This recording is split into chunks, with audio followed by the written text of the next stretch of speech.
Bahkan di sini saya akan nanti kasih kalkulasi bocoran ya, kalkulasi bocoran dan kalkulasi harga.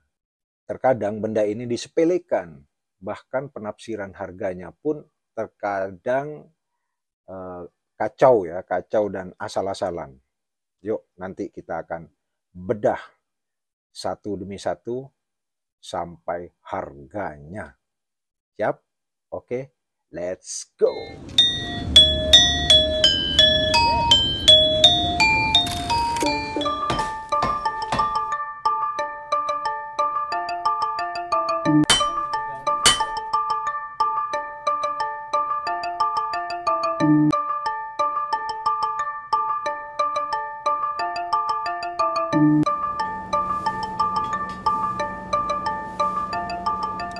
Cihai. Cihai baramu. Ya, jumpa lagi para pembangga. Kali ini saya akan sedikit bicara ngarong ngidul, mengulik dan mengulas, mereview sebuah benda ya. Benda ini sangat penting ya untuk sebilah keris. Tanpa benda ini, keris itu tidak akan nyaman difungsikan, tidak nyaman dilihat, juga terkesan tampak tidak menyatu kalau tidak ada benda ini. Benda apakah itu? Nanti kita lihat bersama.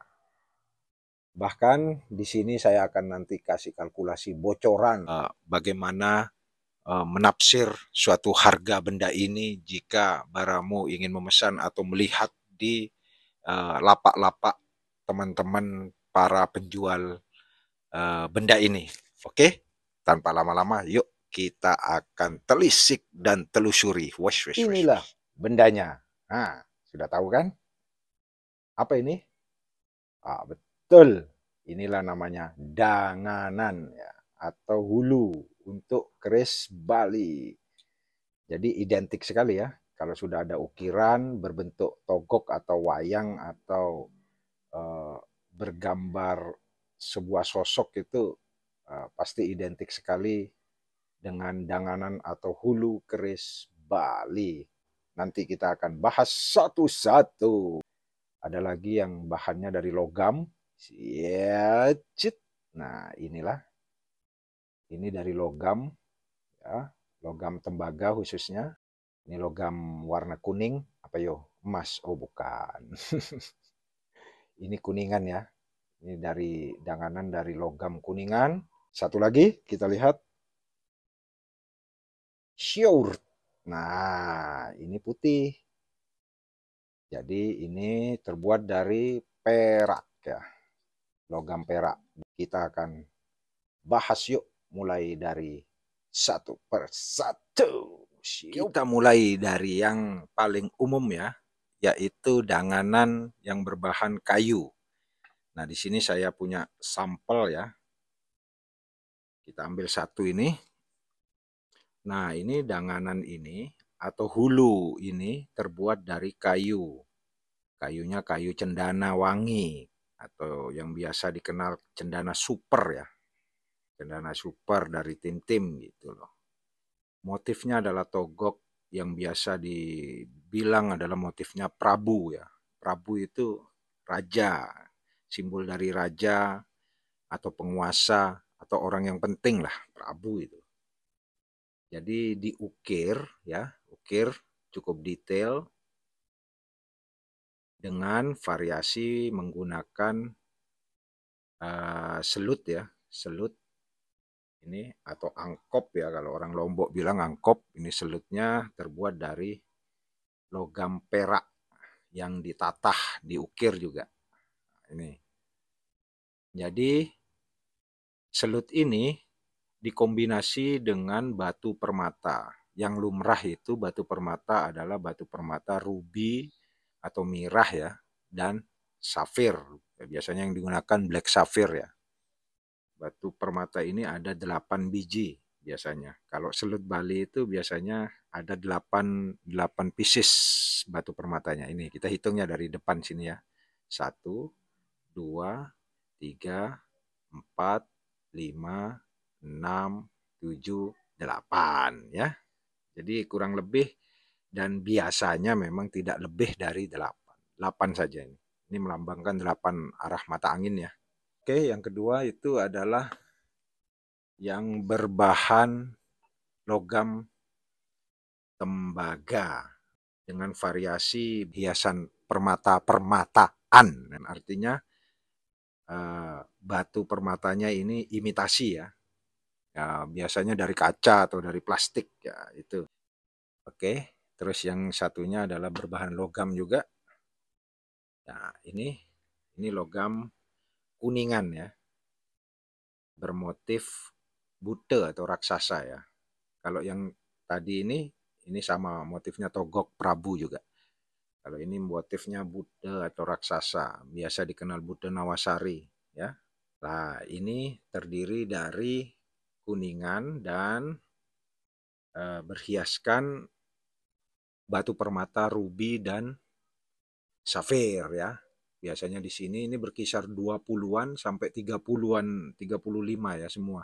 Berkisar dari 20 pieces sampai 35 kalau dihitung batunya semua ya.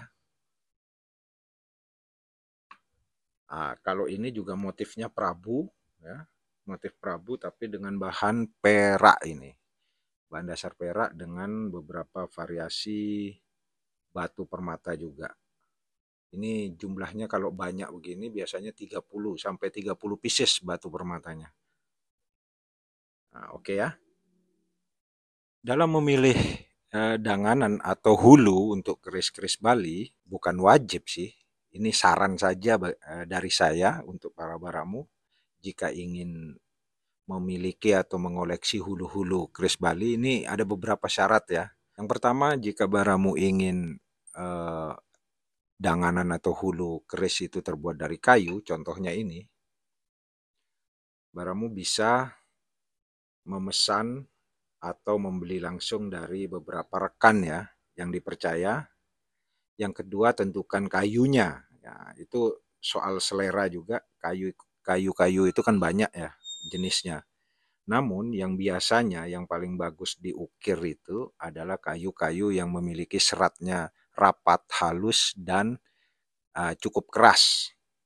Contohnya seperti ini ya, cendana ini karena wanginya juga dan seratnya itu halus. Nah, kalau menggunakan kayu-kayu dengan serat-serat kayunya yang besar-besar itu ukirannya nanti tidak terlihat secara maksimal.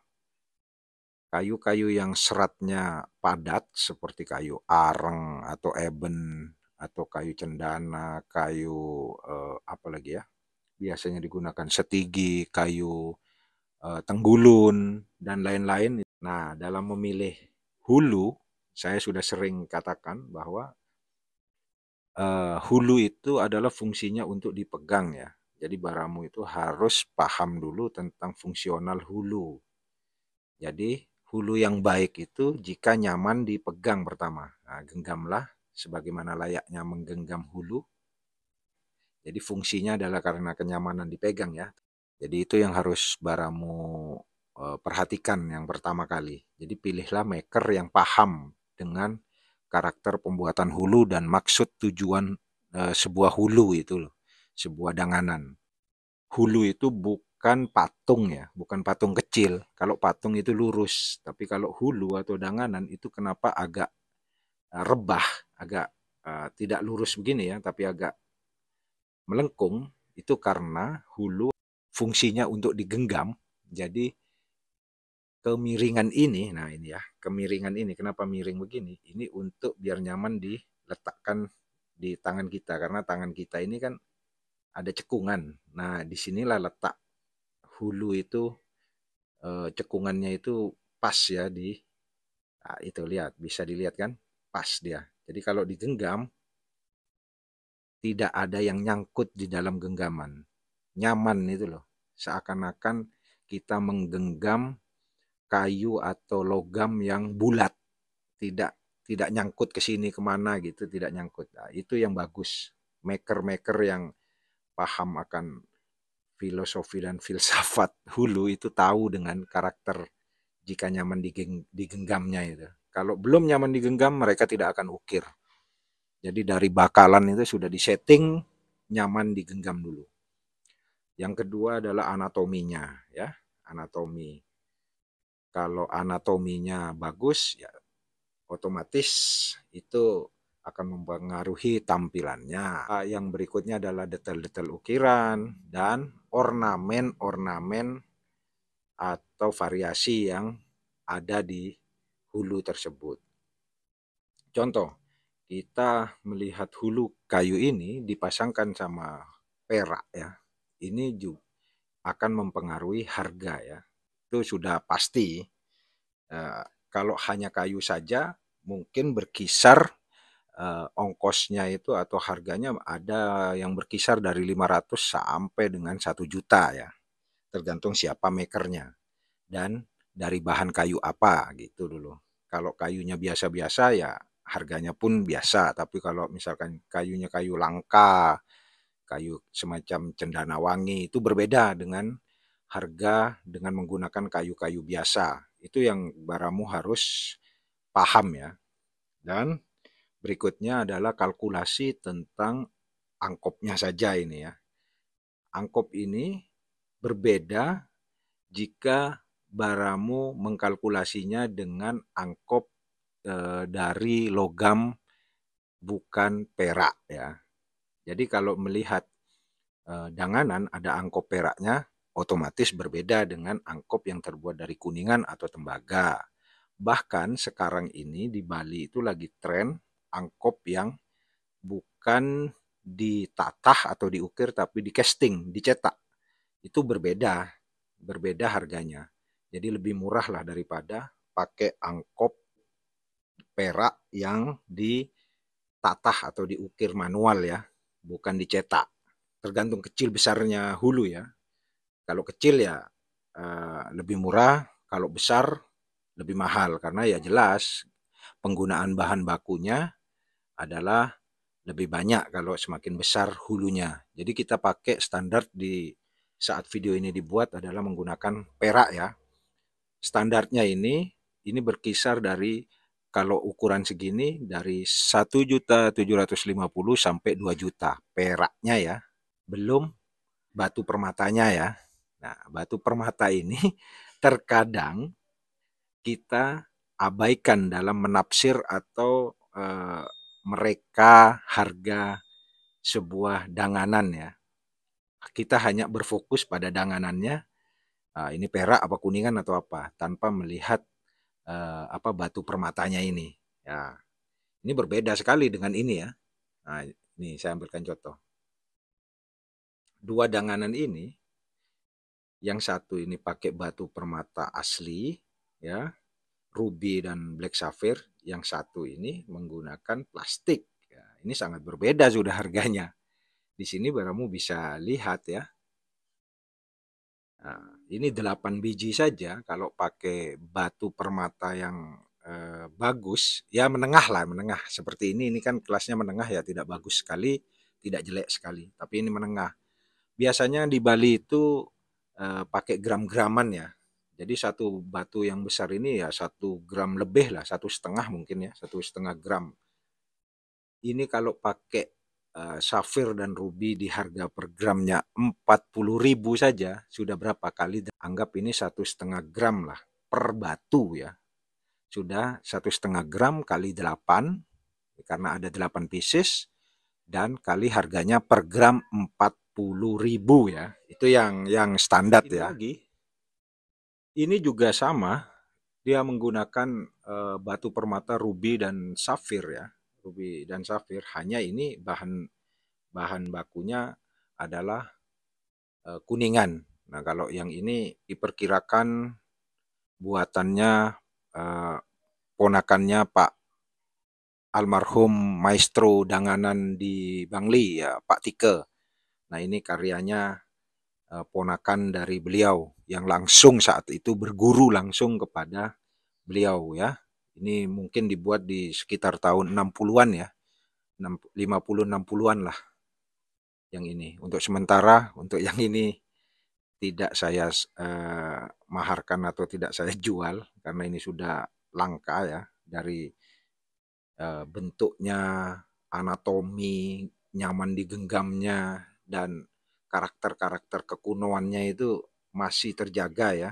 Karena yang kami konfirmasi kepada cucunya bahwa ini adalah buatan pamannya beliau, pamannya dan murid langsung dari Pak Tike itu mengkonfirmasi bahwa ya benar ini adalah karya yang langsung digurui atau mentori langsung oleh almarhum Pak Tike dari Bangli. Makanya style-stylenya itu hampir mirip style Pak Tike ya.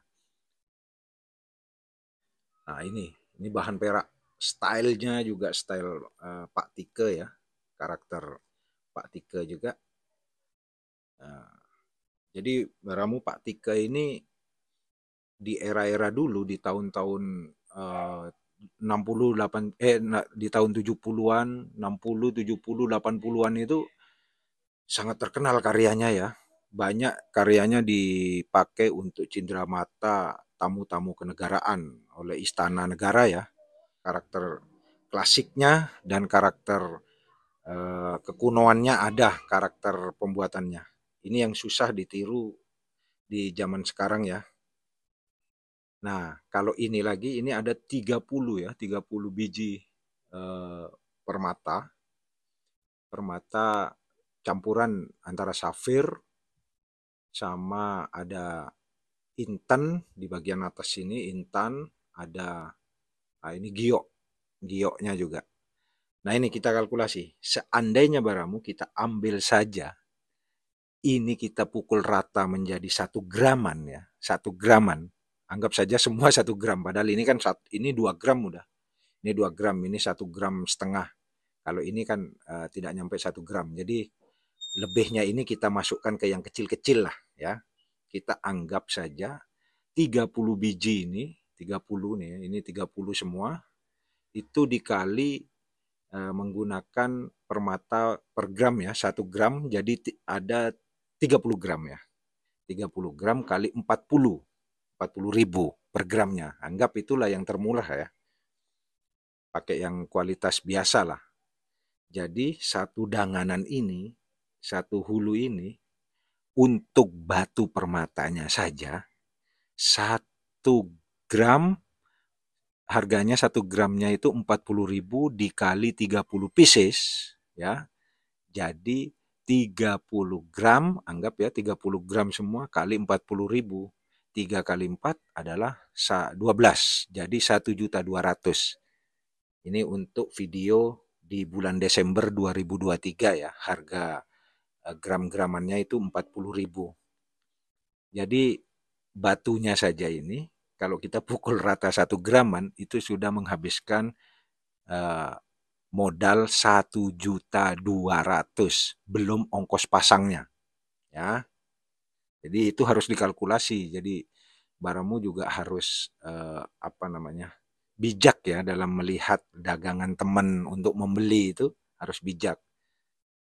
Kalau perak berapa harganya, berkisar berapa, yang jelas kan sudah di atas 4 juta kalau sekarang untuk perak, belum lagi batu permatanya. Ya, permatanya sudah 1,2 sama ongkos pasangnya ya mungkin 1,7 lah batu permata sama ongkos pasangnya. Sudah 4 juta tambah 1,7 sudah 5,7 ya. 5.700.000 sudah.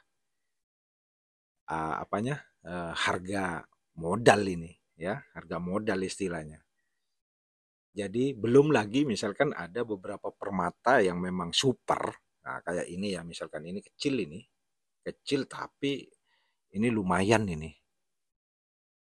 Ini kalau dicongkel, dijadikan cincin saja laku ini kalau 500.000. Ini laku ini, kecil-kecil gini. Karena ini yang di Bali disebut Bangseng Kresnadana ya. Ada goldennya, ada hijaunya, ini kristal sekali ini.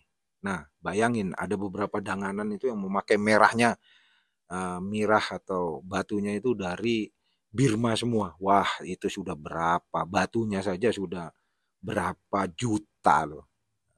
Ya, itu supaya baramu tidak gagal paham ya. Berbeda lah dengan misalkan ini. Nah, Ya, berbeda dengan ini ya, yang berbahan eh, tembaga dan batunya adalah batu-batuan atau batu masakan atau batu eh, kadang dari kaca gitu ya, kadang dari plastik. Jadi bisalah kalau ketemu hulu-hulu begini baramu menafsir atau mengkalkulasinya hanya bagian hulu dan dia buatan baru apa kuno. Jadi itu yang bisa membuat nilai tambahnya gitu loh. Jadi itu yang baramu harus perhatikan ya. Kita bisa lihat ya anatomi yang dari berbahan perak ini. Kita fokus di danganan Prabu ini berbahan perak ini. Kalau kita melihat anatominya, nah kemiringannya ini unik ya. Ini kemiringan yang sangat luas ya. Dari sini lurus, setelah itu miring dan lurus lagi pada bagian kepala. Nah, mungkin bisa dilihat nggak? Nah, kita dekatin ya. Lurus, miring, lurus lagi ke atas. Nah, ini menggambarkan bahwa eh, maker pembuat danganan ini sangat paham dengan anatomi dan gerak ya. Bahwa danganan Prabu ini seakan-akan dia seperti menari. Posisi menari itu bergerak itu ya tidak hanya lurus lalu miring begini saja ya. Ini sangat beda dengan ini ya. Coba kita perbandingkan sama ini. Yang tembaga ini kesannya hanya tegak lurus ya. Kelihatan seperti primitif atau era-era zaman dulu banget gitu loh. Tapi berbeda dengan yang perak ya. Dia memiliki gerak ya, memiliki anatomi gerak. Ini yang membuat dia luas, seakan-akan menari ya. Danganan ini ngigel kalau kata orang Bali ya, menari. Ini sangat-sangat susah untuk pembuatannya ya, karena memang diperhatikan geraknya ya. Jadi luas dia. Kalau dipasang di keris itu nanti gini dia, set, set, nah gitu lah. Ada tiga sudut gerak ya. Sudut pertama itu ada pada bagian dari bawah sampai di lengan sini. Setelah itu di bagian leher dia memiring, leher ke kepala, miring lagi. Itu luas sekali. Nah, berbeda dengan yang ini ya. Nah, ini juga samar kemiringan di kepalanya, hanya di bagian dari bagian sini dia miring, condong gitu loh. Jadi hanya terkesan dua saja, dua kemiringan sama dengan danganan yang kayu ini, ya. Tapi istimewanya yang danganan perak ini adalah keluasan geraknya ya. Nah ini baramu juga harus paham melihat anatomi dan gerak danganan ya. Kalau geraknya semakin luas seperti seakan-akan menari, itu danganannya semakin top gitu. Oke, dari beberapa jenis sampel hulu yang ada di video ini, kira-kira baramu pilih yang mana? Ayo tulis ya komennya ya. Video kali ini ya. Semoga pembicaraan saya bermanfaat dan menambah wawasan serta menambah informasi untuk baramu. Jadilah pembangga ya, keris milenial dan support terus para pengrajin lokal dimanapun baramu berada.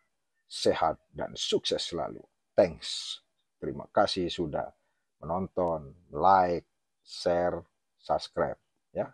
Sampai berjumpa di video berikutnya. Cihai.